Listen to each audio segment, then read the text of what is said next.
মশলার গা দিয়ে তেল ছেড়ে দিয়েছে, দেখো।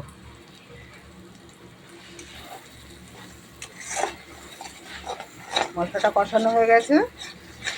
এবারে আমি সিদ্ধ করা মটরটা দিয়ে দেবো।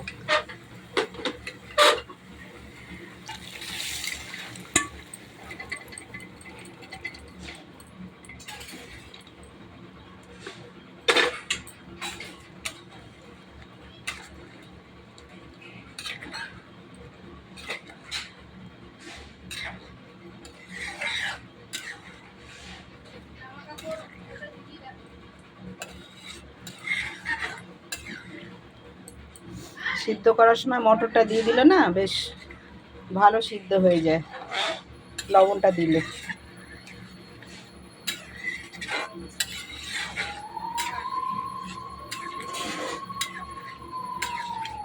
একটু হলুদ লাগবে নাকি? না, হলুদ ঠিকই আছে, ঠিকই আছে, একটু ফুটুক। ওই যে খিদে পেয়েছে, ম্যাও কি আছে? কি? হ্যাঁ ম্যাও কি? দাঁড়া।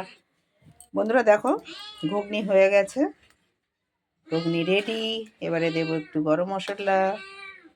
দেখো কেমন হয়েছে, কমেন্টে বলবে, ঠিক আছে? তোমরা সবাই খেতে চলে আসবে সন্ধ্যাবেলা আমার দোকানে, আমাদের দোকানে। খেয়ে কেমন হয়েছে বলবে, রান্নাটা কেমন হয়েছে সেটাও বলবে, রান্না কেমন করেছি সেটাও বলবে, খেয়ে টেস্ট করে দেখে সেটাও বলবে। এই দেখো, এটা দিচ্ছি এমডি মশলা, ঘুগনি মশলা। আর এবারে দেব সানরাইজের গরম মশলা। এই দেখো, এটা হালকা দেব, ভীষণ ঝাল। দিয়ে এবারে ঢাকা দিয়ে দেব। দেখো কি সুন্দর কালার এসেছে। আর এবারে দেব ধনেপাতা কুচিগুলো। আমার রান্না কমপ্লিট। এবারে দেব ধনেপাতা কুচি, এই যে।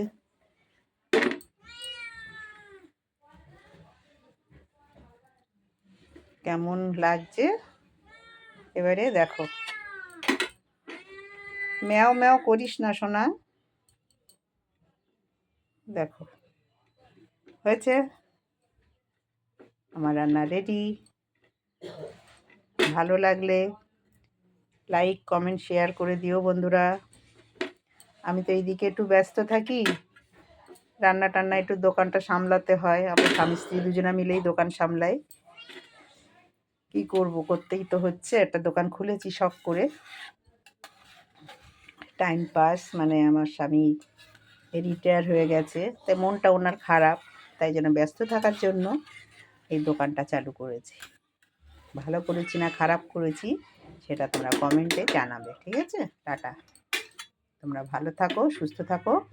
আর বিকালে যখন আসবে গরম গরম গ্যাস তো নিয়ে যাই, গরম গরম ঘুগনি গরম করে দেবো, তোমরা খাবে। তারপরে একটু এই কাঁচি লেবুর রস দিয়ে দেবো, তেঁতুল জল দিয়ে দেবো, স্যালাড দিয়ে দেবো, মানে শশা কুচি, পেঁয়াজ কুচি, ধনেপাতা কুচি, একদম ফুল কমপ্লিট। টাটা।